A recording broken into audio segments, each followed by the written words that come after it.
চট্টগ্রামের রাউজানের সাবেক সংসদ সদস্য এবিএম ফজলে করিম চৌধুরীর ২ দিনের রিমান্ড মঞ্জুর করেছে আদালত।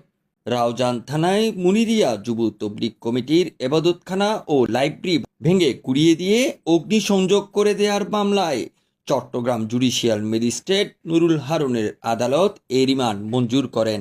এর আগে সকাল 7:30টার দিকে চট্টগ্রাম কেন্দ্রীয় কারাগার থেকে পুলিশের কঠোর নিরাপত্তা বেষ্টনীর মধ্যে চট্টগ্রাম জুডিশিয়াল ম্যাজিস্ট্রেট ভবনে আনা হয় এবিএম ফজলে করিম চৌধুরীকে।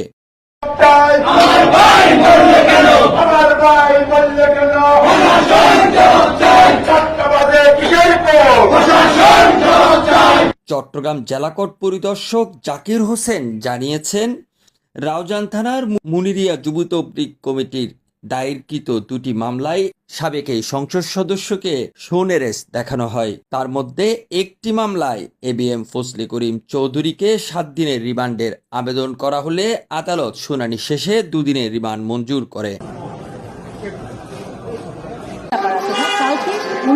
আদেশক্রমে ২ গ্রুপ মারামারি করেছে। ওখানে তো 2টা ইসলামিক গ্রুপ আছে, তাদের মধ্যে মারামারিটা করেছে। তো আপনি বলে দিলেন যে উনি ওনার আদেশক্রমে ছাড়া আর একটি বাক্য না। একজন মুসলমান হিসেবে এই কথাটা শোনাটাও আমার জন্য গুনাহ। পবিত্র কোরআন নিয়ে কোনো কথার প্রশ্নই উঠে না। উনি নির্দেশ দিয়েছেন যে এটা প্রমাণ করতে হবে যে বলছে যে উনি নির্দেশ দিয়েছেন, যে এসে বলছে যে উনি পুড়িয়েছেন তাকে প্রমাণ সাপেক্ষে দেখাতে হবে তেমনি কখন আদেশটা দিয়েছে, যে ওনার শুধু আদেশ।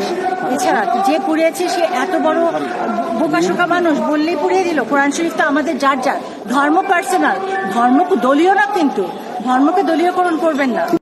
উল্লেখ্য, গত ১২ সেপ্টেম্বর অবৈধভাবে ভারতে পালিয়ে যাওয়ার চেষ্টাকালে ব্রাহ্মণবাড়িয়ার আখাউড়া গাজীর বাজার থেকে এবিএম ফজলে করিম চৌধুরীকে আটক করে বিজিবি।